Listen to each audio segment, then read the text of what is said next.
are. So I picked the Jermann. If anyone purchased that, you guys have it on your table there? Mitchell family? Yes. Awesome. So, excellent. So this is one that we picked up this particular summer. I actually like this one a lot because to me it gives a flavor profile that kind of falls in between two of our favorite cellars we have here, our Mukaroa and our Elizabeth Spencer. So it's got that gooseberry taste to it, just like New Zealand, only it's a bit lighter. So it kind of like fits right in the middle between the two of them to me. So for me, I get elderflower on this. I get some, like I said, some gooseberry. It's pretty intense and fruity. If you haven't tried it before, give it a try. No, well, he doesn't have a wife. He's right there. I really like this one. It's been a good seller here, and I think a lot of people like all the different stylistic differences that you can find in a Sauvignon Blanc. But one of the things I find really interesting about this wine is the history of the actual winery, the vineyard land. So it has been Sort of coming in. of the world wars, actually. So it bounced back and forth. It's located right now in the northern tip of Italy, but it's bounced back and forth between Slovenia, Austria, Italy, depending on whoever was winning the game at that time during the wars. And finally ended up being annexed into Italy. So Jamie, I think, has a map of that area, right, Jamie? Mm-hmm. That's like Tom Jermann. Sorry, just had a little too much wine in my mouth there. Hold on. Okay, cue the map. All right. All right, so trusty old Google Maps here. We have, so this is where the winery is located. And it is right next to, this is Slovenia over here. And if you zoom out a little bit, this is going to be going more towards Austria up north, but you can see how close it is to the border. And like Lisa was saying, there's, you know, a whole lot of really great history there.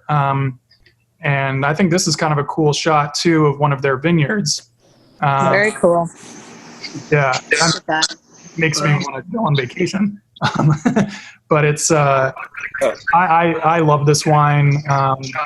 Lisa, you know, sells a lot of this in Vienna. I don't think we've really had many customers come back and saying anything remotely even mediocre about it. It's very positive reviews on this wine. If you have it on, we need to switch to that. If you have it on, Somebody. it's screwing with the phone I here. muted mom. We're good. Good? Yeah, sorry about that. I also get, so Lisa, I know the winemaker, I think, was Austrian, or maybe he was born in... Yeah, Austrian, Hungarian origin. So yeah, he was actually born in Austria. Migrated his family after one of the wars across the border, so he would be on the right side according to his family origin, and then ended up shifting back again, and they went back and forth. But the vineyard plots themselves actually could be attributed to all three countries. Yeah, sort of do get some like almost borderline Gruner notes, a little grassiness, maybe a little peppery. I can see that. Mm-hmm. A little flint net soil too. Mm-hmm.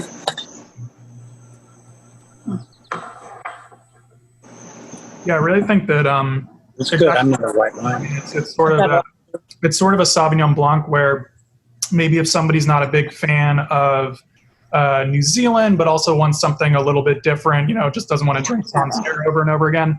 I think it's a great option. Right. Like I said, I think it fits right in the middle of those flavor profiles. Yeah, for me too. Good option to try. All right, shall we move on? Yep.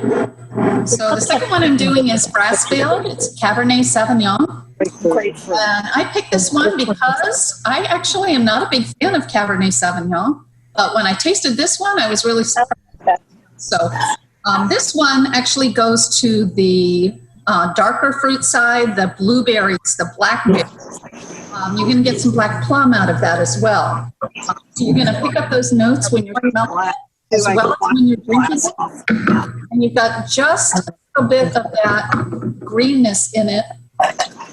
It kind of just mellows out a lot more to me, anyhow, than what the red does to me. So, so I just prefer this one a lot better. For me, it's smoother. It's velvety. Got nice acidity to it. I just love all the black one fruit for him. forward in this. The one we're doing now. Go ahead and mute them real quick. Got a taste. So this is from California. This is from Lake County, California, which actually just has a brand new AVA if you're a wine geek and you learn about all those things. What's interesting about the area there, and Jamie, you might have a map, I'm not sure if you do on that one. Yep. But okay, so the mountains actually run east to west in Lake County there. And you pick up a lot of influences from the ocean there as well on this particular one. Because it's in that area that he's showing you on the map right there, it actually, with the diurnal shifts there, it gives you thicker skin on the grapes. So that concentrates that flavor a bit more. But the tannins are so well balanced on the winemaking process, you're really not getting overwhelmed with that tannic drying out your mouth right there. So that's one of the reasons that I like this wine quite a bit too. Yeah, I think it's a kind of a lake effect. I went to school in upstate New York, lots of lake Not effect. the snow. little different lake effect, but actually Brassfield Estate also provides this little map. So if you picture that lake right there, with the one on Google Maps, it'll show you kind of the whole estate. And this wine is actually from the Volcano Ridge Vineyard. So it's slightly further inland from the lake, which lends itself to some of those tasting notes that Lisa was talking about, where it's a little bit riper, a little bit thicker skinned, a little bit darker fruit profile. I think also what I would say as everyone's looking at that map with that lake, that is actually the oldest geological thermal field in North America right there. And it has the cleanest air in that area in all of the United States, according to the EPA. Oh, wow. Mm-hmm. I know that.